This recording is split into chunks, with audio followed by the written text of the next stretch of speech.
Abonnez-vous et cliquez aussi sur la petite cloche de notification pour ne rien rater de nos prochaines vidéos. N'oubliez pas de partager aussi la vidéo et de la liker. Afrique N24.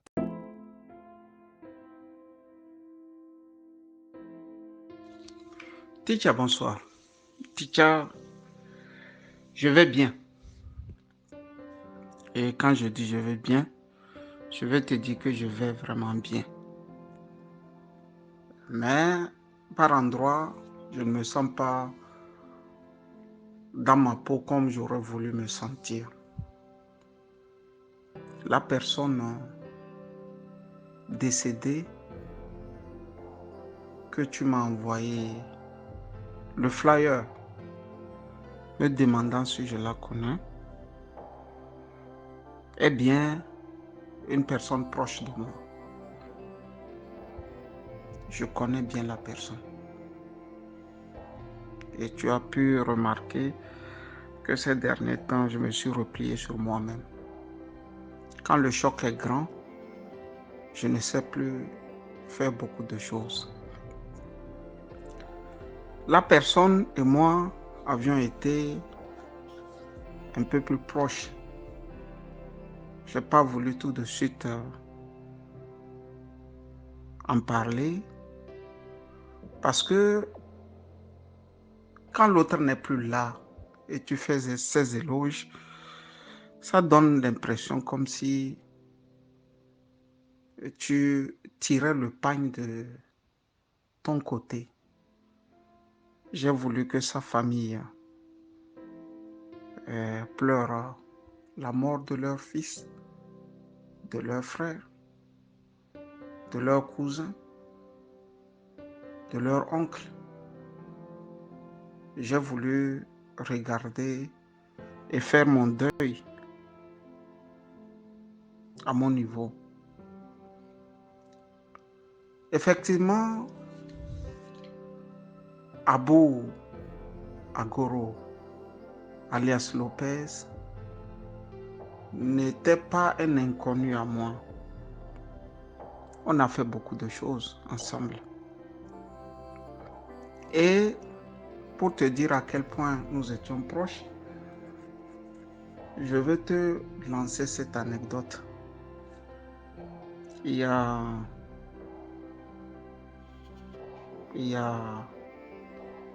6-7 ans, si ma mémoire est bonne, j'étais parti au consulat du Togo à Bonn pour la demande d'un visa. Et après que j'ai déposé mon passeport, dès la sortie du consulat, Feu Lopez aussi venait pour déposer son passeport pour l'obtention d'un visa vers le Togo. Moi, c'était pour une autre destination. Et tout de suite, on ne s'était plus vu il y a 1 an et demi, 2 ans. On s'est embrassés et je lui ai dit que je vais l'attendre pour qu'il aille faire son dépôt. Après 15 minutes, 20 minutes, je lui proposais d'aller déjeuner ensemble.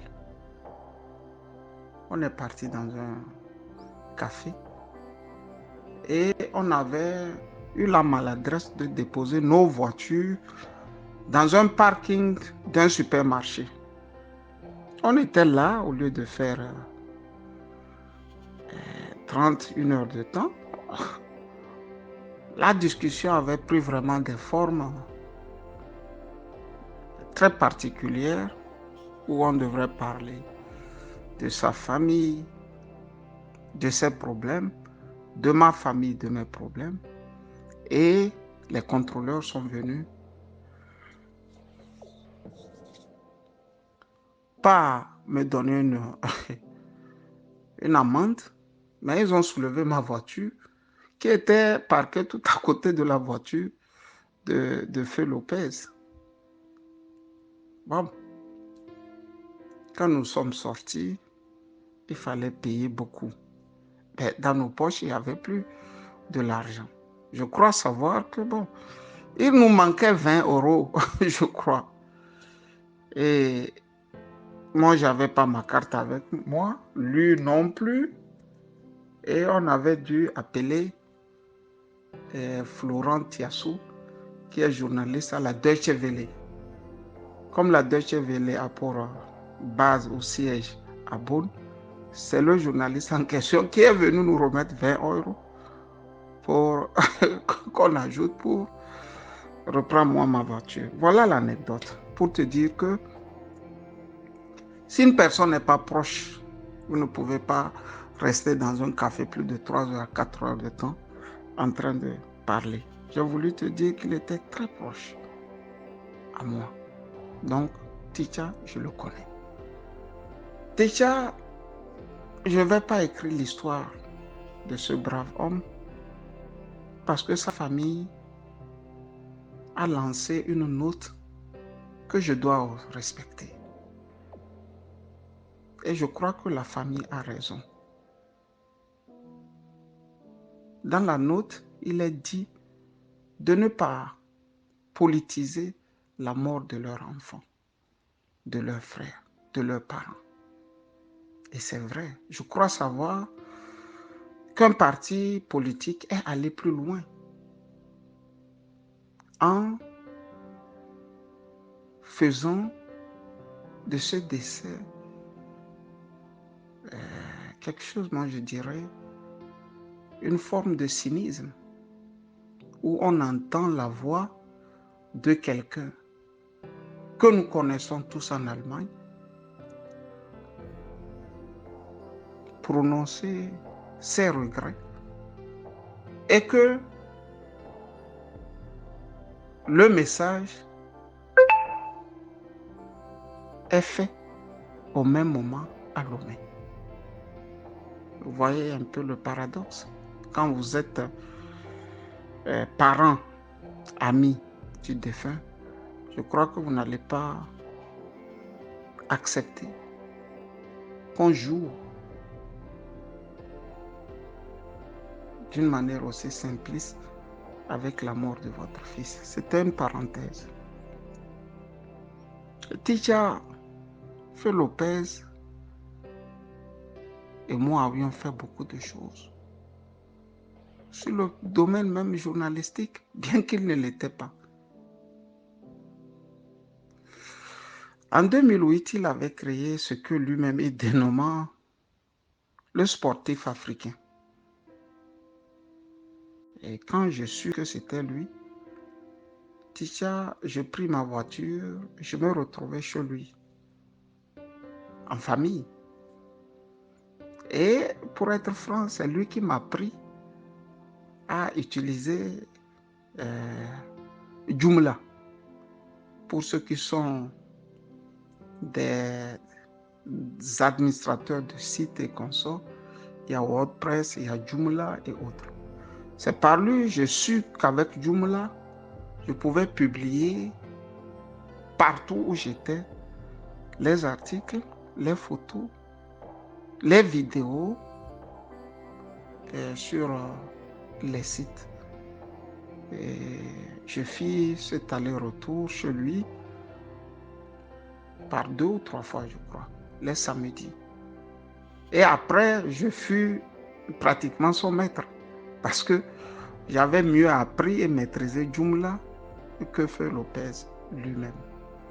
Pour te dire que nous étions très proches. Et le sportif africain n'a pas tellement duré pour des raisons financières, me dit-il dans le temps. Et c'était quelqu'un aussi qui n'aimait pas écrire. Il me fit comprendre que c'était beaucoup, ça consommait du temps, gérer un site online, un site sportif. Bien qu'il avait vraiment des félicitations et des encouragements de beaucoup.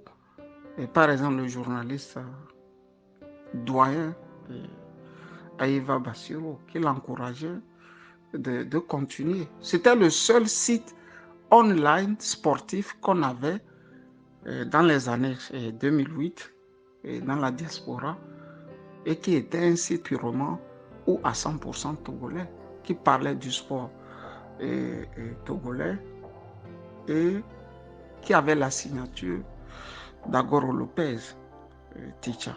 Voilà.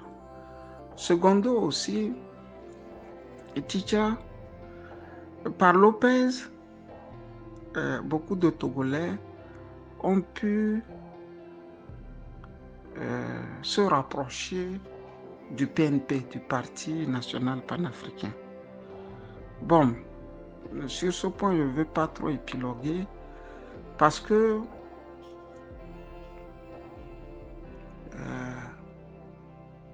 la finalité a été beaucoup de problèmes. Et je ne veux pas profiter de ces problèmes pour étaler ce qui devrait être fait ou ce qui ne devrait pas être dit alors que l'intéressé est décédé. Déjà, en te faisant cette sortie, j'ai voulu du fond du cœur dire merci à une personne que j'ai vue être proche de Feu Lopez. Ticha, je vais te parler ici de sa propre fille. De sa propre fille qui, selon elle-même, ce qu'elle m'a rapporté, était en train de faire un master et avec toute la charge qu'elle avait de s'occuper de son père et d'aller à l'université aussi. Je crois savoir qu'elle était prise entre deux feux. Elle avait choisi d'être à côté de son père. Son père me dira de ça que au moins j'ai ma fille. J'ai voulu vraiment, Ticha, en te parlant, me rappeler de cette brave fille et de lui dire merci pour tout ce qu'elle a fait pour son papa. Parce que ce n'est pas tous les enfants qui ont cette sagesse de donner tout quand papa en a besoin. Je ne vais pas m'appesantir sur tout cela qui ont sorti, des messages, des poèmes, des articles pour le défunt. Je mets ça dans ce que André Malraux, dans la condition humaine, avait déjà décrit en parlant de l'hypocrisie humaine. De l'hypocrisie humaine.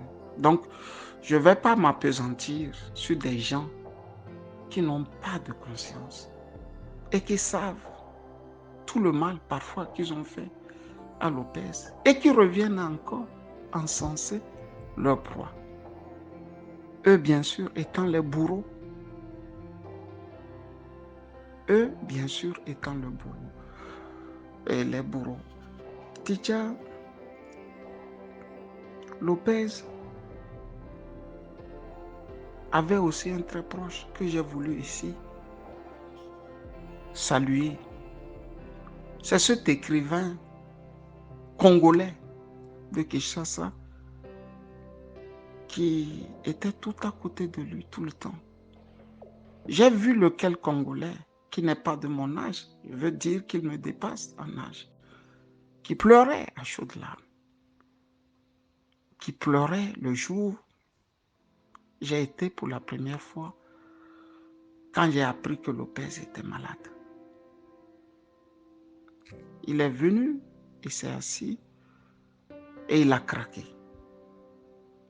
en me racontant tout ce qu'ils avaient traversé, Lopez et lui. Il a fini par craquer. À ce monsieur, à ce brave monsieur, qui a même écrit des livres, j'ai voulu dire merci au nom de tous les Togolais, au nom des proches de Lopez,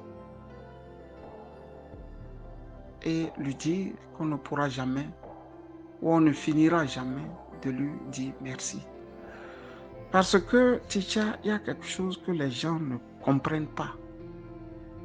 C'est seulement ce qu'on a vécu personnellement qu'on peut décrire. Actuellement, moi, je peux décrire ce que les parents, les frères de Lopez vivent ou ont vécu depuis que ce dernier était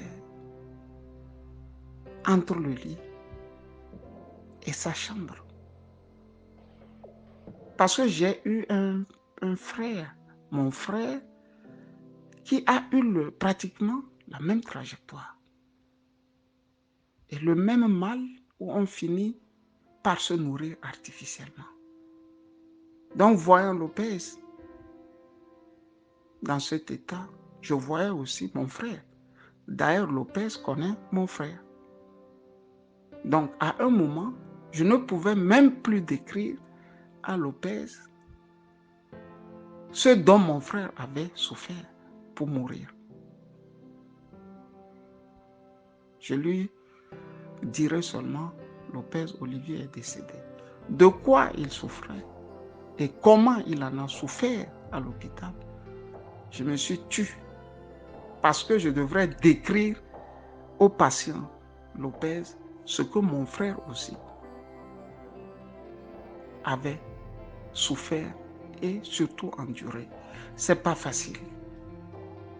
J'ai voulu aussi dire à ses frères, à Nasser, que je connais au moins, à Soukodé, à Faras, que je ne connais pas, à Sori, que je connais,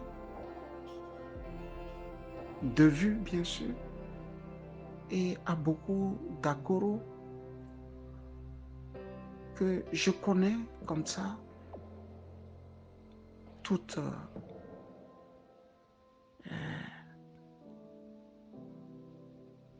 mes condoléances dans ces moments éprouvants.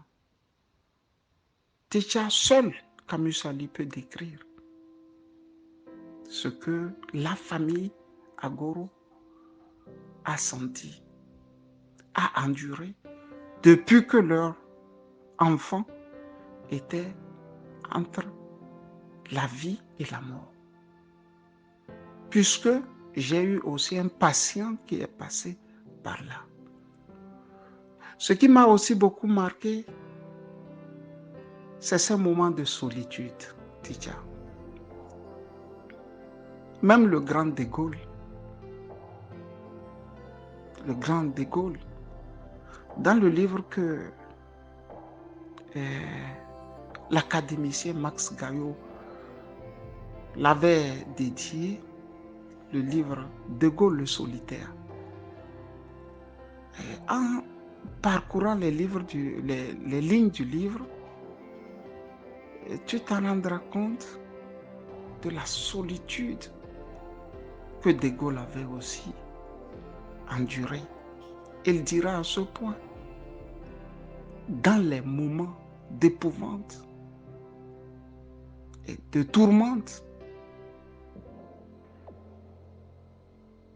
la solitude était devenue mon ami. Dans les moments d'épouvante et de tourmente, la solitude était devenue mon ami.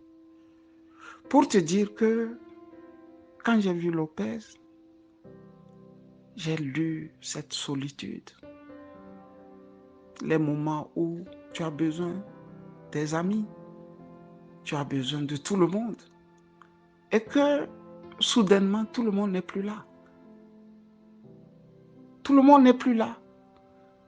Tout le monde te regarde de loin et écrit ton histoire, parfois même de ton vivant, parce que tu es devenu faible. Lopez a connu tout ceci. Mais l'homme avait une autre qualité. Voilà quelqu'un qui avait besoin des autres. Mais qui ne donnait pas l'impression de souffrir plus que les mal portants. Lopez avait cette capacité de se lever et de demander, mais comment tu vas? Tu lui demandes, lui, comment il va? Et il dit, Mazama so. Mazama eso. Il le disait, il écrivait même en Kotokoli. Mazama so, il le met dans la langue Kotokoli. Voilà quelqu'un qui se lève ou se leva le 30 mai 2022, jour de mon anniversaire, pour me souhaiter bon anniversaire. Même le docteur Agba, qui vit en France, m'a envoyé un message de Lopez qui dit, comment tu vas? Et la famille. Sinon, moi, je vais bien. Il avait cette capacité de se surpasser, quoi. C'est rare chez des gens. Mais Lopez nous a appris que dans les moments d'épouvante, de douleur, de solitude, tu peux te dépasser et montrer encore quel homme tu pouvais être. Ticha, voilà quelqu'un, je vais chez lui. Comme par hasard, je retrouve une délégation du PNP. La délégation du PNP, Belgique, je crois. Quand ceux-ci partèrent, ils étaient composés de 4-5 personnes. Il me fit comprendre que non. C'est son cousin, Achadam, président du Parti national panafricain, qui les avait envoyés de venir voir de sa santé.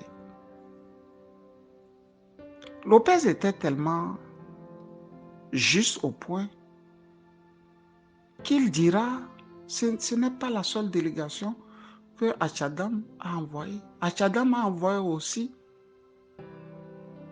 la délégation de Hambourg conduite par Bamba. Lopez me le dira. Pour te dire qu'il n'avait de haine envers personne. La preuve est que tout ce qu'il a enduré, les injures, les insultes, la calomnie, je ne l'ai jamais entendu dire qu'il va rendre le coup pour le coup. La seule chose qu'il m'a dite est que quand les calomnies étaient de trop, il est allé dans le village, dans son village à Kparatao, et les vieux l'ont calmé, ils l'ont dit, tu es un prince, et un prince ne se querelle pas. Ceux qui t'ont fait ça, ceux qui t'ont humilié ou ont voulu t'humilier, t'ont insulté, t'ont traîné dans la boue, garde ton calme. Comme pour parler comme Deng Xiaoping, garde ton calme et attends ton heure. C'est l'heure là qu'il attendait. Mais malheureusement, Dieu a tranché autrement. Ticha, voilà ce que j'ai voulu te dire ce soir. Je connaissais l'homme. Je pourrais écrire tout un livre. Mais pour le moment, j'ai voulu encore ici lui témoigner du lieu où il est, toute ma reconnaissance, parce que grâce à lui aussi, j'ai pu boucler mon bec. Puisque moi, je n'étais pas du genre à me laisser marcher. dans le mois de mars, si ma mémoire est bonne, quand un parti a voulu me fatiguer, il a décroché son téléphone et il a dit, Camus, je ne veux plus t'entendre parler de cette affaire. J'ai respecté et je ne l'ai plus jamais fait. Déjà, la dernière des qualités que moi j'amène avec moi de Lopez est sa capacité de se dépasser. Et c'était aussi un mec très propre. Il aimait être propre.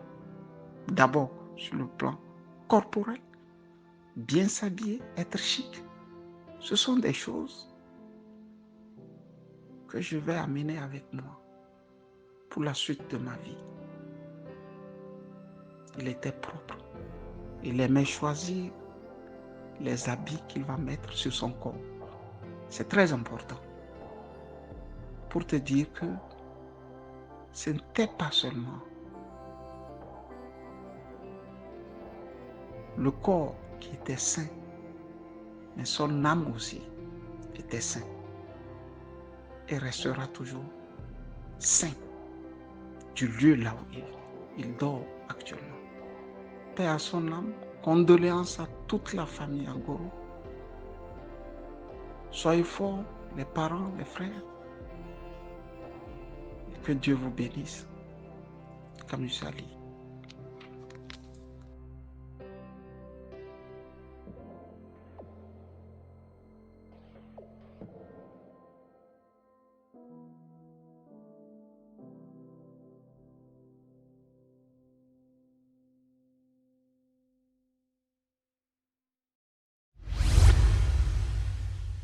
Likez la vidéo si ce n'est pas déjà fait. Laissez aussi votre point de vue en commentaire.